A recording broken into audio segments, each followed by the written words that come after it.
दोस्तों, आज नहीं तो फिर कल जो एक ट्रेनिंग चल रही थी वो पूरी हो जाएगी।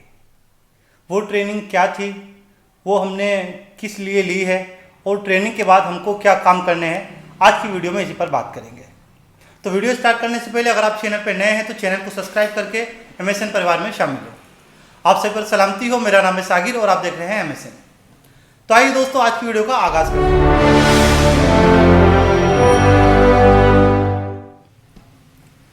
दोस्तों, मैंने वीडियो के शुरू में कहा कि एक ट्रेनिंग जो या तो आज या फिर कल पूरी हो जाएगी, क्योंकि आज 29वां रोज़ा है। शाम को चांद नज़र आ गया तो आज रोज़े पूरे हो जाएंगे, नहीं नज़र आता है तो 30 रोज़े पूरे करके हमारी ये ट्रेनिंग पूरी हो जाएगी। दोस्तों, गौर देने वाली बात है कि जब भी कोई ट्रेनिंग होती है, किसी भी तरह की ट्रेनिंग हो दुनिया में, हर ट्रेनिंग का एक मकसद होता है। हर ट्रेनिंग को करने के लिए एक वजह होती है। अगर मिलिट्री की ट्रेनिंग की बात करें तो मिलिट्री की ट्रेनिंग इसलिए दी जाती है ताकि आगे जाकर वो अपने देश के लिए लड़ सके, अपने देश की सुरक्षा कर सके और जो ट्रेनिंग में उसको सिखाया गया है वो चीज़ों का, उन तरीक़ों का इस्तेमाल कर सके। यानी जो ट्रेनिंग दी गई उस ट्रेनिंग पर वो जमा रहे, तो ही ट्रेनिंग का फ़ायदा है। अगर ट्रेनिंग के बाद ट्रेनिंग में सिखाई गई चीज़ें वो भूल जाता है या उन पर जमा नहीं रहता या उनको नहीं करता है तो ट्रेनिंग का कोई मतलब नहीं रह जाता। तो दोस्तों, आइए बात करते हैं हमने ये कौन सी ट्रेनिंग ली है। इस ट्रेनिंग में हमने अपने आप को किस तरह ट्रेन किया है और किस काम के लिए ट्रेन किया है, कुरान इस बारे में क्या बताता है। देखिए दोस्तों, रमज़ान का जो महीना है ट्रेनिंग की तरह है। हम खुद अपने आप को ट्रेनिंग देते हैं। ये ट्रेनिंग की एक खासियत है। दोस्तों, मैं बता दूं आपको, दुनिया में जितनी भी ट्रेनिंग होती हैं उसमें कोई दूसरा एक मास्टर, एक टीचर होता है, एक कोई परफेक्ट मैन होता है जो लोगों को ट्रेनिंग देता है। पर ये रमज़ान की ट्रेनिंग ऐसी है कि खुद इंसान अपने आप को ट्रेन करता है, अपने आप को ट्रेनिंग देता है। मसलन समझिए, रमज़ान का महीना शुरू हुआ, कितने लोगों ने झूठ बोलना छोड़ दिया, गाली देना छोड़ दिया और बहुत सारी बुराइयां हैं जिनका जिक्र मैं नहीं करना चाहता। लोगों ने रमज़ान का चांद नज़र आते ही वो सब छोड़ दी। ये कैसे हुआ? क्या उनके पीछे कोई लग गया कि अब आपको ये बुराई नहीं करनी है? नहीं दोस्तों, ऐसा नहीं हुआ। उसने खुद अपने आप को ट्रेनिंग देना शुरू की कि इन बुराइयों से मुझे बाज रहना है, इन बुराइयों को मुझे नहीं करना है। जितनी भी बुराइयाँ हो सकती थी सब बुराइयाँ एक इंसान ने छोड़ी, अपने आप को ट्रेन किया। दोस्तों, इतना ही नहीं, इस ट्रेनिंग में सिर्फ नाजायज़ और बुरी चीज़ों को नहीं छोड़ा, बल्कि जो चीज़ें जायज़ हैं जैसे कि खाना पीना, एक समय के लिए उन चीज़ों को भी छोड़ा। दोस्तों, ये बहुत कठोर ट्रेनिंग है। सिर्फ गलत काम या नाजायज़ चीज़ों को नहीं छोड़ना, बल्कि जायज़ चीज़ें जो कि ज़िंदगी के लिए ज़रूरी हैं, खाना और पानी, उन तक को छोड़ देना। तो समझिए कितनी परफेक्ट ट्रेनिंग होगी वो। और दोस्तों, बात करते हैं, जैसे रमज़ान का चांद नज़र आया, ट्रेनिंग स्टार्ट की, अपने आप को ट्रेनिंग में डालना शुरू कर दिया। पर अल्लाह हमारी इस चीज़ से हिफाजत फरमाए, ईश्वर हमारी हिफाजत करे इस चीज़ से कि ईद का चांद दिखते ही जो ट्रेनिंग हमने अपने ऊपर लाजमी शुरू की थी उस ट्रेनिंग को हम भूल जाएं। क्योंकि दोस्तों, ट्रेनिंग का एक मकसद होता है। मकसद क्या होता है कि ट्रेनिंग में जो चीज़ें सिखाई गई हैं उस पर जम जाना। हमने ये रमज़ान की ट्रेनिंग में सीखा है कि हम किसी को तकलीफ़ नहीं देंगे, हम झूठ नहीं बोलेंगे, हम कोई भी गलत काम नहीं करेंगे, कोई भी ऐसा काम जिससे हमारे पास वाले को तकलीफ़ होती हो, जिससे हमारा ईश्वर, हमारा अल्लाह हमसे नाराज़ होता हो।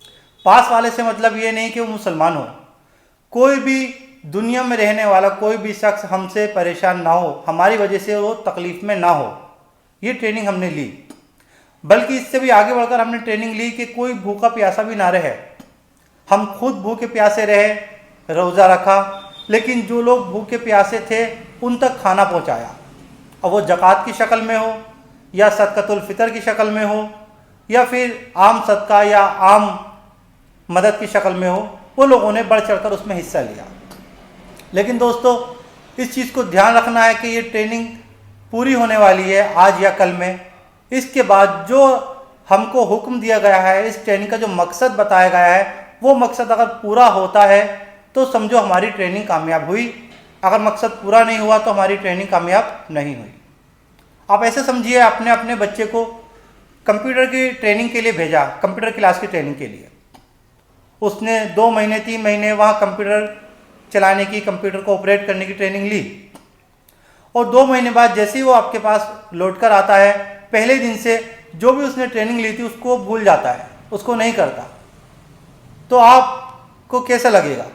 आपने जो बच्चे के साथ मेहनत की, उसके ऊपर जो पैसा खर्च किया, आपका वो सब बेकार गया, क्योंकि ट्रेनिंग के अगले दिन से ही आपका बच्चा वो चीज़ भूल गया जिस चीज़ की ट्रेनिंग दी गई थी। तो दोस्तों, यही इस रमज़ान की ट्रेनिंग का भी मसला है।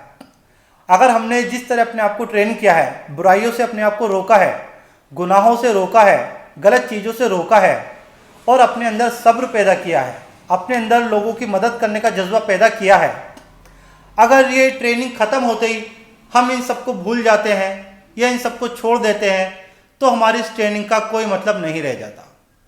ये मैं अपनी तरफ से नहीं कह रहा हूँ। कुरान के मुताबिक रोज़े जो फ़र्ज किए गए हैं उसका एक मकसद बताया गया है। मैं आयत नंबर या सूरत का नाम नहीं इस टाइम बता पाऊँगा, मेरे याद नहीं है। कुरान में फरमाया अल्लाह ताला ने, ए लोगों, तुम पर रोज़े फ़र्ज किए गए जैसा कि तुमसे पहले के लोगों पर फ़र्ज किए गए थे, ताकि तुम में तकवा पैदा हो और तुम मुत्तकी बन जाओ।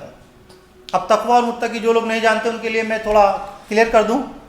देखिए, मुत्तकी उसे कहते हैं जो चीज़ों से बचे, गलत चीज़ों से बचे। एक बार किसी साहबा से पूछा गया कि तकवा क्या है, तो उन्होंने इस तरह एक्सप्लेन किया कि एक जंगल है जिसमें बहुत बड़े बड़े कांटों के पेड़ हैं, सब तरफ झाड़ है, और आपको उसके बीच से गुजरना है अपने आप को ऐसे बचाते हुए कि आपके कपड़े पर थोड़ा सा निशान भी ना आए। तो आप कितनी एहतियात से वहाँ से गुजरोगे। तो दोस्तों, यही है तकवा। अगर हमने रोज़े की 1 महीने की ट्रेनिंग के बाद हमारे अंदर तकवा पैदा नहीं हुआ, यानी गुनाहों से, गलत चीज़ों से, उन चीज़ों से जिस चीज़ों को अल्लाह ने मना किया है, ईश्वर ने मना किया, उन चीज़ों से हम नहीं बचने वाले बने, उन चीज़ों का डर हमारे दिल में नहीं पैदा हुआ, तो फिर हमारी ये ट्रेनिंग का मकसद जो था वो पूरा नहीं हुआ। हम भूखे प्यासे रहे, हमने रोज़े पूरे किए, लेकिन उसका जो मकसद बताया गया है कि तुम में डर पैदा हो, ईश्वर का डर। और जब ईश्वर का डर पैदा होता है दोस्तों, तो आदमी गलत काम से बच जाता है। जब उसको पता रहता है कि उसके हर कर्म को, हर कार्य को, हर अमल को कोई देख रहा है और उसका हर काम का बदला उसको दिया जाएगा, तो फिर वो बहुत संभल संभल कर काम करता है। तो दोस्तों, जब यही कैफियत पैदा हो जाती है कि अल्लाह हमको हर टाइम देख रहा है, तो हम हर उस काम से जिससे मना किया गया है, जिससे दुनिया को परेशानी होती है, दुनिया के लोगों को परेशानी होती है, जिससे दुनिया के रहने वालों को तकलीफ़ होती है, हम उसको छोड़ देंगे। चाहे वो गाली बकना हो, चाहे वो झूठ बोलना हो, चाहे वो शराब पीना हो, और बहुत सारी चीज़ें, चाहे वो फहश बातें हों, चाहे वो गंदगी की बातें हों, चाहे वो दूसरों पे ताने कसना हो, चाहे दूसरों की चुगली करना हो, चाहे वो कारोबार में झूठ बोलना या दूसरों को धोखा देना हो, चाहे वो किसी चीज़ को तोलकर कम देना हो, अनगिनत चीज़ें हैं दोस्तों। हमारा ज़मीर हमें खुद बता देता है कि क्या चीज़ सही है, क्या गलत है। अगर एक फल या सब्जी बेचने वाला है तो किसी को उसको बताने की ज़रूरत नहीं है कि कम तोलना गलत है, उसके अंदर का ज़मीर उसको बताता है कि कम तोलना गलत है। पर उससे रुकेगा कब? जब वो जानेगा कि कोई उसे देख रहा है। तो दोस्तों, रमज़ान का यही मकसद था कि ये जो हमने ट्रेनिंग ली है, इस ट्रेनिंग के बाद हमने जो सीखा है रमज़ान में, लोगों की मदद करना और गुनाहों से और बुरी बातों से रुकना, उससे हम आगे पूरे साल भी बचे रहें। अगर हम पूरे साल उन चीज़ों से नहीं बचते हैं जिन चीज़ों से बचने की हमने ट्रेनिंग ली है, तो फिर हमारी ट्रेनिंग का कोई मतलब नहीं रह जाता। दोस्तों, वीडियो ज़्यादा लंबी ना हो जाए, इसके लिए इस वीडियो में इतना ही। अगर आप चैनल पर नए हैं तो चैनल को सब्सक्राइब कीजिए, वीडियो अच्छी लगी हो तो लाइक और शेयर कीजिए। इस वीडियो में इतना ही, मिलते हैं अगली वीडियो में, तब तक के लिए खुदा।